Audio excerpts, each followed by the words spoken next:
komunitas yang sehat, komunitas yang buat kita makin bertumbuh, makin dekat kepada Tuhan, sehingga proses yang kita lalui itu pun kita berproses dengan Tuhan.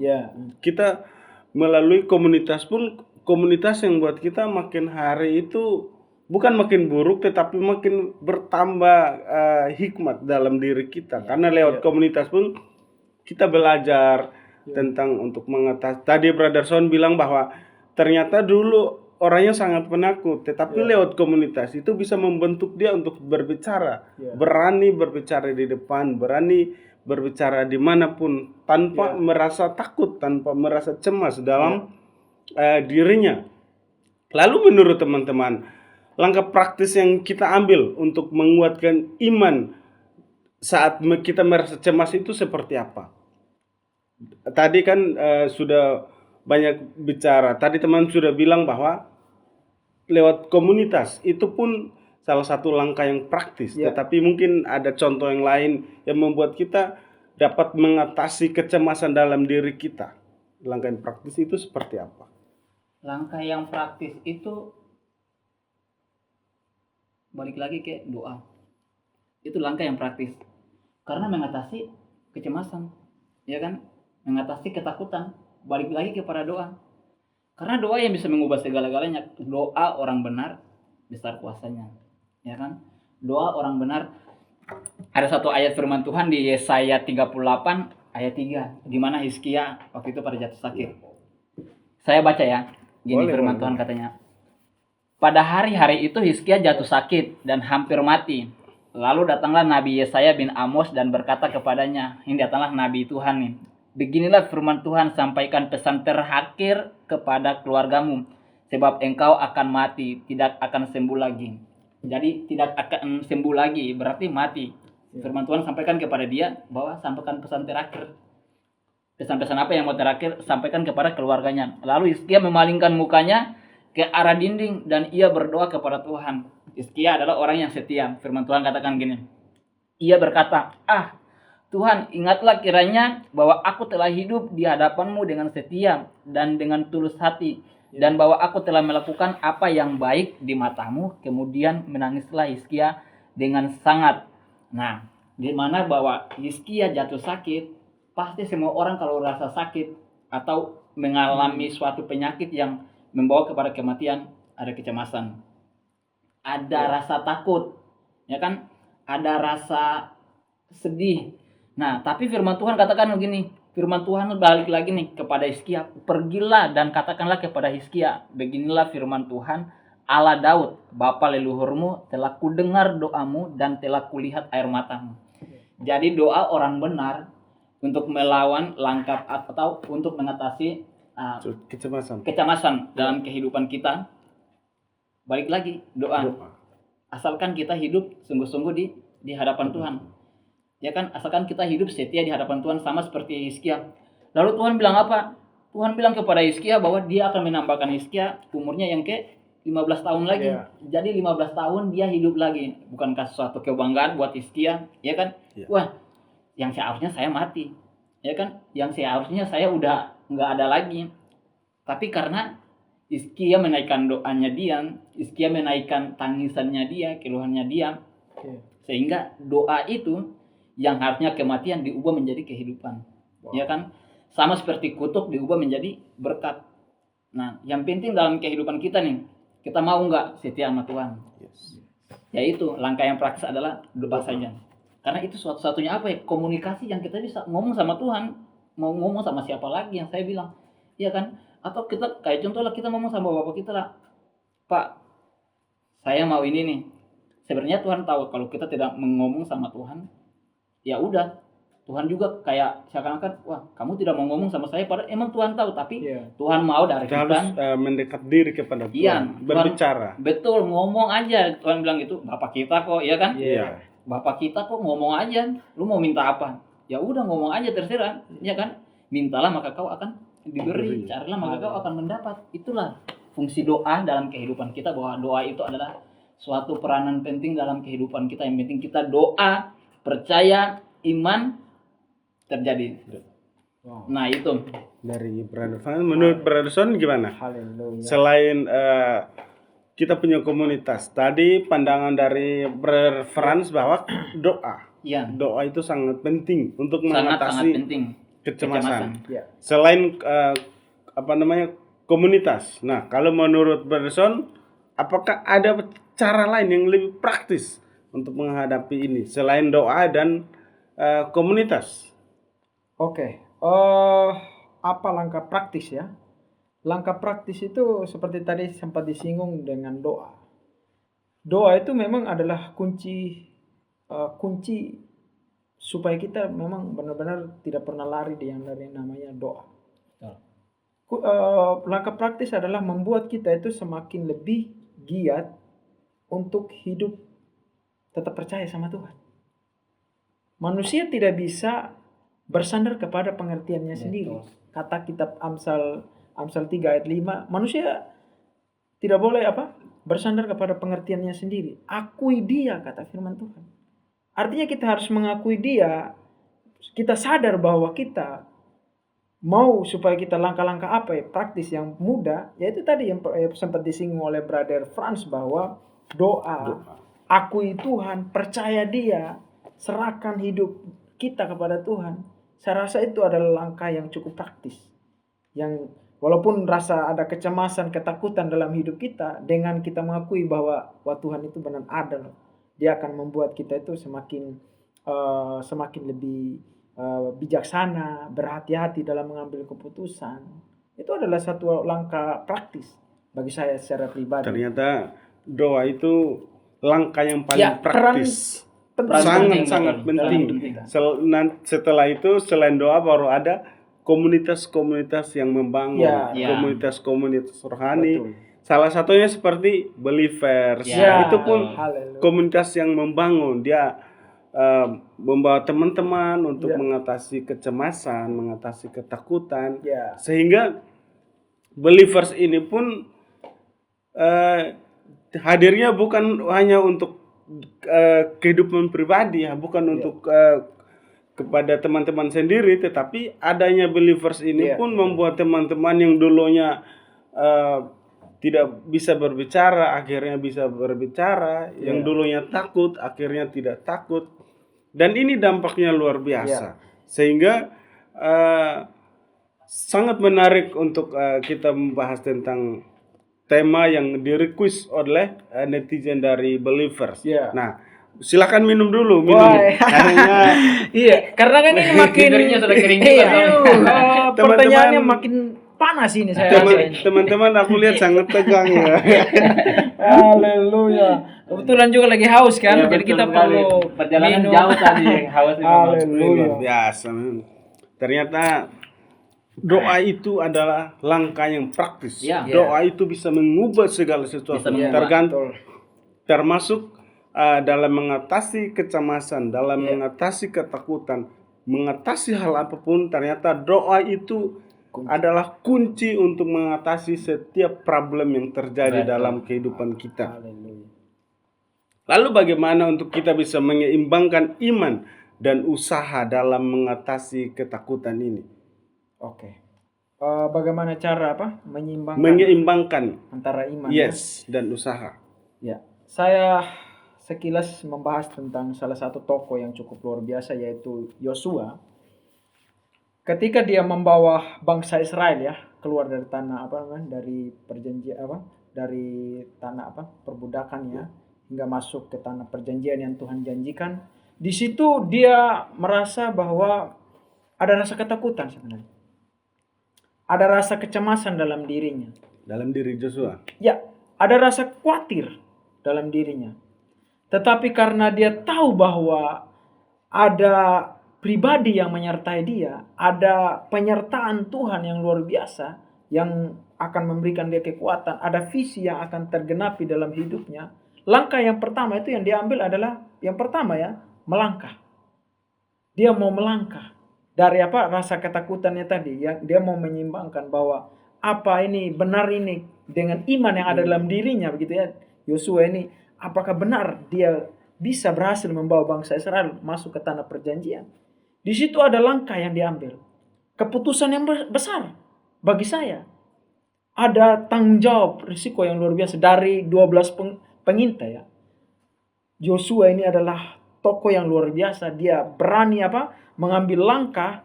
Dia tidak hanya sekedar berani ambil melangkah. Dia mau mencoba. Ya. Dia mencoba. Dan dia tidak hanya mau mencoba, teman-teman. Dia mengambil keputusan. Nah, di akhir itu apa yang dia lakukan lagi? Yang tadi yang kita sempat singgung juga dia berdoa dalam hatinya. Saya yakin dia itu berdoa. Karena ada janji Tuhan yang lewat Yosua akan tergenapi kehidupan janji-janji Tuhan. Lewat kehidupan Yosua Kaleb. Ya. Iya. Kaleb dia bawa bersama-sama Kaleb. Kalau kamu ikut dengan dia melangkah bersama dengan Tuhan, ini ada penyertaan Tuhan, ada janji Tuhan. Kalau saja waktu itu Kaleb tidak mengikutinya, mungkin apa yang akan terjadi dalam hidupnya.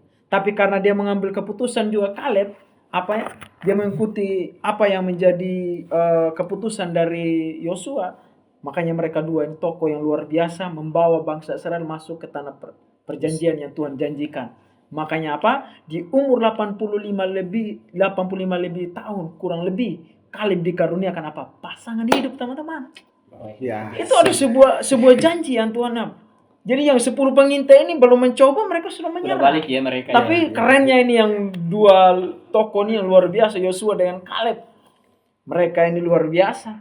Mereka bawa bangsa Israel masuk ke tanah perjanjian, itu yang Tuhan janjikan dalam hidup mereka. Tapi tadi biasa, ya. brother bilang bahwa sebelum Joshua mengambil keputusan itu ada rasa kecemasan dalam dirinya. Ya, ada rasa kecemasan. Apa yang membuat dia cemas? Apa yang membuat dia takut untuk melangkah sebelum dia mengambil keputusan untuk membawa bangsa Israel keluar dari tanah perbudakan? Apa yang membuat dia cemas?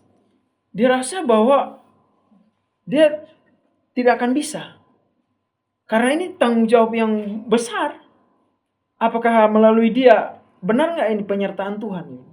Rasa cemas itu dalam dirinya ada. Tapi karena dia tahu bahwa Tuhan yang suruh dia, bahwa Tuhan yang bicara sendiri dalam hatinya, sehingga dia bisa memberanikan diri. Berarti lewat doa. Ya, lewat doa. Berarti dia berdoa juga. Sebelum Joshua mengambil keputusan itu, dia berdoa dulu. Ya. Balik lagi ke tadi jawaban dari teman-teman bahwa ternyata doa itu sangat penting, ya, sangat penting untuk kita mendengarkan suara Tuhan. Ya. Sehingga saya percaya bahwa Joshua mengambil keputusan itu karena dia mendengarkan jawaban dari Tuhan, sehingga dia berani untuk mengambil sebuah tindakan yang begitu besar, bahkan dampaknya sampai hari ini pun kita rasakan. Betul. Mungkin saya boleh tambah sedikit lagi. Boleh. Banyak juga nggak masalah. Kita masih Yosua 1 itu, Yosua 1 ayat 6 dia bilang apa? Jangan takut. 3 kali loh Tuhan bicara dalam Yosua. Tadi yang sempat disinggung tentang kecemasan ya. Jangan takut dibilang di ayat yang ke-6. Di ayat ke-7 lagi dikatakan, hanya kuatkan dan teguhkanlah hatimu. Di poin yang ke-9 juga situ dikatakan, jangan takut, kata firman Tuhan. 3 kali Tuhan bicara dalam hidupnya. Secara manusiawi dalam dirinya Yosua ada ketakutan, cemas. Tapi karena Tuhan bicara sampai firman Tuhan mengatakan dalam Yosua 1 ayat 6, ayat 7 sampai ayat 9, di situ apa? Di situ dia semakin kuat. Makanya di ayat yang ke-8 di situ dia bilang apa? Tetapi renungkanlah firman ini baik siang dan malam. Itu dia. Supaya kalau kita ada kekuatan lewat firman, itu akan semakin kita kuat di dalam Tuhan. Semakin kita tidak ada rasa ketakutan. Walaupun ada rasa ketakutan, tetapi kita harus tetap berdoa. Betul. Kita harus tetap minta pengertaan dari Tuhan. Yes. Karena kalau tanpa pengertaan dari Tuhan, maka setiap keputusan yang kita ambil itu pasti sia-sia. Nah, menurut Brother Franz sendiri itu seperti apa?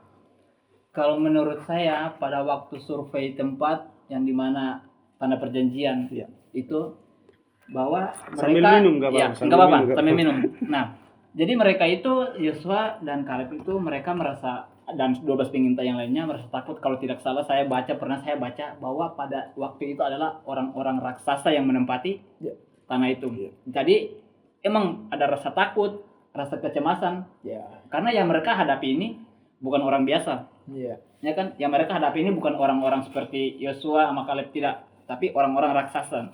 Nah, mereka mau menduduki negeri itu, jalan satu-satunya adalah Tuhan. Ya kan? Tuhan yang bisa mengendalikan semuanya. Ya kan? Tuhan yang bisa memegang semuanya. Jadi yang seperti Bro Sony udah jelasin, kalau Tuhan suruh jalan, nggak usah Kita harus takut. jalan. Iya, nggak usah takut. Kalau Tuhan suruh maju, maju. Terus maju terus. Iya. Siapa lagi yang kalau contohnya Siprus suruh saya maju, udah pasti saya ragu. Iya. Karena Manusia. manusia, sama-sama manusia. Tapi kalau Tuhan yang suruh jalan, udah jalan saja, gitu kan? Udah maju saja. Nah, begitu pula juga dalam kehidupan Yosua sama Kaleb, mereka percaya bahwa mereka itu punya Tuhan yang hebat. Amin. Ya kan? Mereka itu punya Tuhan yang luar biasa. Mereka itu punya Tuhan yang bisa mengatasi segalanya, sehingga ketakutan dalam kehidupan mereka itu adalah untuk bisa menempati yang dimana tanah yang Tuhan janjikan untuk mereka. Iya. Nah, kalau usaha dan iman itu kan harus berjalan seimbang. Ya kan? Lu punya iman, berarti lu juga harus berusaha. Contohnya nih, saya punya iman untuk membangun usaha, contohnya bisnis. Tapi kalau lu tidak ada punya usaha, kemajuan, ya kan, untuk mau melakukan bisnis itu, ya lu nggak akan bakalan Berarti kita harus punya tindakan tindakan. Kita untuk punya tindakan. mencapai apa yang kita mau gitu. Iya kan, karena firman Tuhan juga bilang kan, iman tanpa perbuatan mati, hakikatnya mati. Hakikat. Lu mau ngapain lagi kalau lu cuma beriman, oh iya nanti Tuhan kasih saya ini. Nah, itu emang iman. Tapi kalau lu tidak bertindak, contohnya nih, saya mau cari pekerjaan. Saya beriman, saya mau dapat pekerjaan. Ya tapi kalau lu cuma tidur aja, ya kan? Lu cuma tidur terus lu berdoa saja. Terus lu nggak ada tindakan untuk maju. Bagaimana lu mau mendapat hal itu? Nah, sama seperti Yosua dan Kaleb, mereka itu maju, ya kan? Mereka mencoba, yang seperti Bro Sony udah katakan, coba. Mereka mencoba karena mereka tahu bahwa Tuhan itu yang akan menuntun mereka masuk kepada yang Tuhan Tanah janjikan. perjanjian. Ya. Luar biasa. Ternyata untuk mengambil sebuah keputusan itu kita harus kita membutuhkan doa. Ya. Karena doa itu sangat penting. Doa itu adalah membuat kita mendengarkan suara Tuhan. Betul. Dan sebelum kita mengambil sebuah keputusan, kita harus berdoa, meminta hikmat dari Tuhan. Karena itu adalah hal yang sangat penting. Karena kalau tanpa hikmat dari Tuhan, mungkin apa yang kita lakukan itu pasti sia-sia. Karena itu menurut saya, menurut pribadi kita, menurut pribadi manusia, tetapi bukan dari Tuhan. Tapi kalau segala sesuatu atau setiap keputusan kalau itu datang dari Tuhan, maka apa keputusan yang kita ambil itu pasti adalah keputusan yang terbaik, sehingga kita akan mendapatkan apa yang kita mau. Lalu teman-teman, bagaimana untuk kita menyerahkan kekhawatiran kita kepada Tuhan dalam menghadapi kecemasan? Atau begini, bolehkah kita cemas atau khawatir dalam diri kita sebagai pribadi manusia?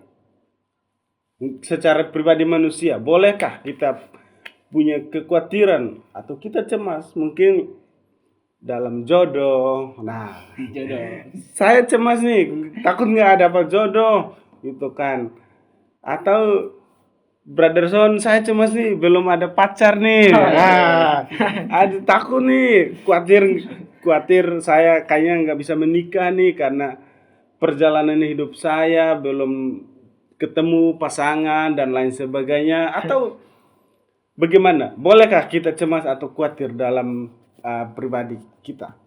Sebagai kecemasan boleh, tapi jangan sampai melewati apa yang Tuhan rancangkan dalam kehidupan kita. Contohnya nih, kita boleh cemas, tapi jangan sampai kecemasan itu membuat pikiran kita tidak bisa konsentrasi, tidak bisa berdiam di hadirat Tuhan, tidak bisa berpikir yang positif, sehingga cuma kata keluhan aduh doang, ya kan? Aduh doang, sedangkan tidak bisa mau bagaimana keluar dari kekhawatiran itu atau kecemasan itu.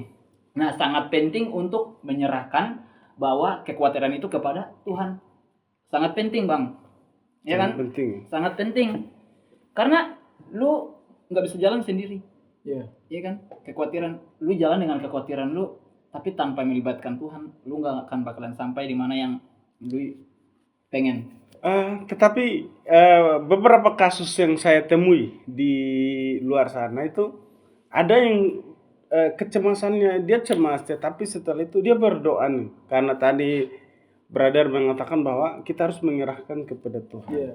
Tetapi ada beberapa anak muda di luar sana yang memang sudah melakukan hal itu, tetapi dia masih tetap merasa cemas, masih merasa khawatir, gitu. Sehingga buat dia lari, artinya lari kepada hal-hal duniawi, gitu. Nah, apa sih yang membuat dia kok sampai sejauh itu untuk cemas? Nah, untuk apalagi kalau kita lihat dalam zaman sekarang ya, banyak banget anak-anak yang masih muda kan kayak kita. Ya. Depresi, ya kan? Sangat kecemasan sehingga bisa hampir bunuh diri. Nah, itu kecemasan dalam kehidupan mereka.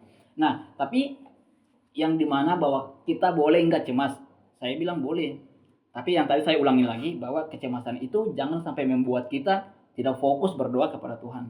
Ya kan? Firman Tuhan katakan, saya memang lupa ayat, tapi firman Tuhan katakan, jadilah tenang supaya kamu dapat apa? Berdoa. Nah, kalau kehidupan kita tidak tenang, khawatir terus, ya kan, dalam kehidupan kita ada rasa cemas terus tanpa datang kepada Tuhan, lu nggak bakalan tenang, Bang. Yes. Ya kan, lu nggak bakalan tenang, lu nggak bakalan fokus berdoa, lu nggak bakalan bisa komunikasi dengan Tuhan dengan baik kalau pikiran lu ini lagi kacau, hanya pikirkan tentang masalah. Ya kan, hanya pikirkan tentang kekhawatiran. Sedangkan lu tidak bisa pikirkan bahwa bagaimana lu percaya dengan iman bahwa Tuhan akan bekerja. Ya kan, bahwa Tuhan yang akan nanti bertindak untuk lu punya masalah, gitu. Nah, jangan sampai kita kayak Petrus meragukan Tuhan suruh jalan di atas. Tuhan kan jalan di atas air. Tuhan suruh maju dong. Suruh maju. Iya. Tuhan suruh lu maju gitu. Tapi lu takut, ya kan? Karena tidak tenang, bukannya fokus sama Tuhan, tapi fokus sama suasana. Mesti merasa khawatir dalam dirinya. Kekhawatiran. Iya, karena kan yang mereka lihat itu bahwa ini hantu. Iya. Iya kan? Kekhawatiran. Nah, mereka nggak percaya bahwa itu adalah Tuhan yang suruh mereka maju. Iya kan? Petrus, turun dari perahumu, jalan ke saya. Intinya kayak gitu. Ya kan? Nah, Petrus ini tidak berjalan fokus sama Tuhan. Dia hanya fokus dalam suasana, gelombang, angin. Masih ada kecemasan dalam dirinya. Kecemasan dalam dirinya itu yang membuat dia tenggelam. Sedikit. Padahal Tuhan mau dalam kehidupan kita fokus aja sama Tuhan. Kalau Tuhan suruh maju. Terus maju. Kalau Tuhan bilang jangan, ya udah jangan. Kalau Tuhan bilang jangan, lu maju, mati lu. Gitu kan. Nah, jadi sangat boleh, firman Tuhan juga katakan, serahkanlah segala kekhawatiranmu kepada Tuhan supaya apa? Terlaksana segala rencanamu dalam kehidupan. Kalau kita tidak menyerahkan kepada Tuhan, masa saya mau menyerahkan kepada bros itu? Kan nggak mungkin. Saya malah lebih khawatir. Iya kan? Saya malah lebih khawatir. Tapi saya percaya sama Tuhan yang bisa membawa kita keluar dari zona yang tidak nyaman atau zona nyaman kepada zona yang tidak nyaman, untuk membentuk karakter kita supaya kita mengerti bahwa ini rencana Tuhan yang Tuhan taruh dalam kehidupan kita. Luar biasa. Berarti untuk menghadapi, kita boleh cemas, tetapi jangan sampai kecemasan itu membuat kita itu jatuh dalam dosa. Intinya kan seperti itu. Jangan sampai kecemasan itu membuat kita jauh dari Tuhan. Secara manusia kita boleh cemas, tetapi kecemasan kita itu kita harus menyerahkan sepenuhnya kepada Tuhan. Dan kita harus setia. Karena kalau kita setia, maka kecemasan itu akan hilang. Karena kita fokus kepada satu Tuhan. Kita fokus kepada Tuhan. Kita tidak fokus kepada masalah atau kecemasan dalam diri kita. Nah, menurut pandangan Pederson ini, boleh nggak saya cemas dalam diri saya? Boleh nggak saya ada rasa khawatir dalam diri saya? Tadi saya bilang mungkin saya ke depan nggak punya pacar. Mungkin saya ke depan nggak ada jodoh. Nah, boleh nggak secara saya bisa boleh khawatir atau cemas dalam diri? Oke, cara manusiawi itu hal yang wajar. Itu kan manusiawi. Cemas, takut, ragu, tidak punya masa depan, tidak punya cita-cita, tidak punya Contoh tadi kayak bilang nanti dia tidak akan bisa punya pasangan hidup, tidak punya jodoh dan sebagainya. Itu hal manusiawi. Tetapi kalau kita percaya bahwa kehidupan kita ada dalam tangan Tuhan, Ya. bahwa Tuhan ini menciptakan manusia ini punya tujuan. Yes. Setuju nggak? Setuju. Setuju. Tuhan ini menciptakan manusia ini punya tujuan. Dan kita lahir ada di dunia ini, ya Tuhan membentuk kita ini, dia punya tujuan. Dan bagaimana supaya kita tahu tujuan kita ada di dunia ini, ya kita harus serahkan hidup kita ke dalam tangan Tuhan. 1 Petrus 5 ayat 7 juga bilang, serahkanlah segala kekhawatiranmu kepada dia. Sebab apa? Dia yang pelihara. Dia yang mencukupkan. Dia yang memberikan kita masa depan. Yang tadinya mungkin kita tidak punya masa depan. Mungkin ada di luar sana yang rasa takut. Nanti tidak akan melihat, wah nanti kalau saya tidak sukses seperti dia, mungkin saya dikecilkan. Mungkin secara manusiawi ada. Secara kekhawatiran ada dalam hidup. Rasa takut, tidak punya masa depan, tidak punya cita-cita dan sebagainya. Tetapi jangan sampai membuat dia itu rasa cemas, rasa kekhawatiran itu terus-menerus menghantui kehidupannya. Tadi balik lagi bahwa kita ini punya Tuhan yang hebat. Ya. Yes. Kita ini punya Tuhan yang dahsyat. Masa depan manusia itu ada dalam tangan Tuhan. Setuju. Kitab Yesaya juga bilang apa? Tuhan merancangkan masa depan yang terbaik bagi kita. Yes. Tuhan merancangkan apa? Pengharapan dalam hidup kita. Masa depan itu sudah ada dalam hidup kita. Tapi bagaimana manusia itu, ya ketika dia sudah serahkan hidupnya kepada Tuhan, mungkin secara manusiawi tadi yang brother bilang bahwa secara manusiawi mungkin boleh kita khawatir. Itu manusiawi. Kayak contoh aja bro ini ya, saya kasih contoh aja. Kalau saya cubit bro aja, mungkin rasa sakit kan? Itu manusiawi. Sudah manusiawi kan? Apalagi kalau yang contoh yang kayak baru pacaran dan sebagainya, langsung putus dan sebagainya. Secara manusiawi itu perjalanan proses hidup kan? Kecemasan dan takut kan?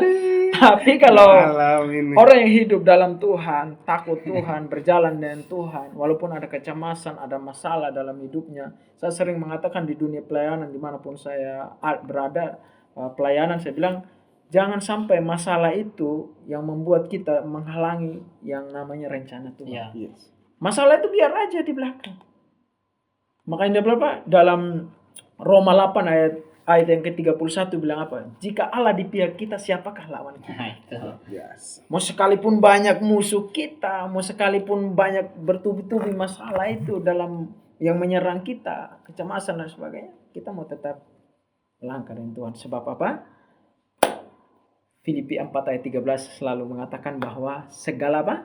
Perkara dapat kutanggung di dalam Dia yang memberikan kita kekuatan. Luar biasa.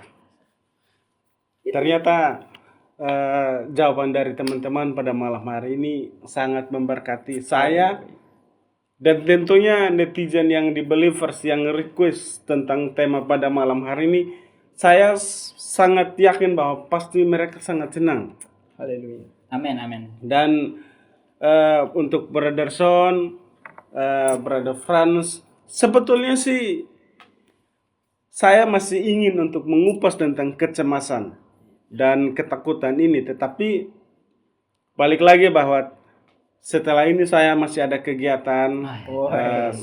Jadi mungkin untuk kita membahas tentang mengatasi ketakutan dan kecemasan dengan iman, kita akhiri sampai sini karena memang setelah ini masih ada kegiatan lagi yang harus saya laksanakan. Jadi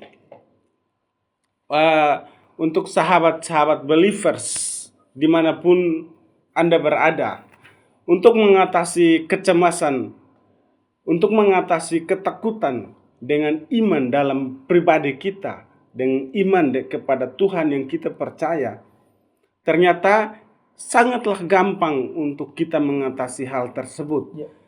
Poin yang saya dapat yang pertama itu, doa itu adalah sangat penting untuk mengatasi kecemasan dan ketakutan.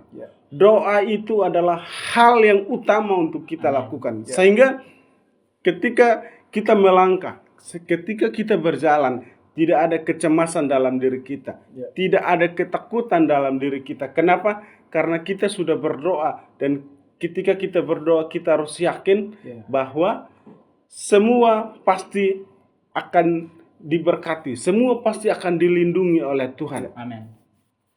Dan untuk mengatasi kecemasan dan ketakutan, kita butuh yang namanya komunitas. Ya. Salah satunya adalah believers. Haleluya. Ternyata believers ini pun sangat memberkati. Believers ini pun komunitas rohani, komunitas yang memang dia membuat saya melihat bahwa komunitas believers ini bawa teman-teman yang dulunya itu dia tidak berani berbicara, tetapi hari-hari ini yang saya lihat itu sudah pintar berbicara. Wow. Dulunya dia takut dalam berbicara, tetapi akhir-akhir ini dia sudah sendiri berbicara, entah mau di banyak orang, dimanapun dia berada, dia sudah berani untuk berbicara. Dan di sini yang saya mau katakan kepada sahabat-sahabat believers dimanapun berada, untuk mengatasi kecemasan itu berdoa, dan kita harus punya komunitas. Komunitas itu adalah komunitas yang sehat. Amin. Dan terima kasih untuk Brother Sony Ya, dan sama-sama. juga Brother Franz. Terima kasih. Tentunya kalau misalnya ada request dari sahabat-sahabat believers, netizen-netizen believers, boleh. tentunya boleh dong saya undang lagi teman-teman Boleh, untuk boleh, kita boleh, hadir. Welcome. Terima Boleh. kasih dan Sama-sama. sampai jumpa. Sahabat-sahabat believers, kita sampai jumpa di podcast berikutnya. God bless. God bless. Bless.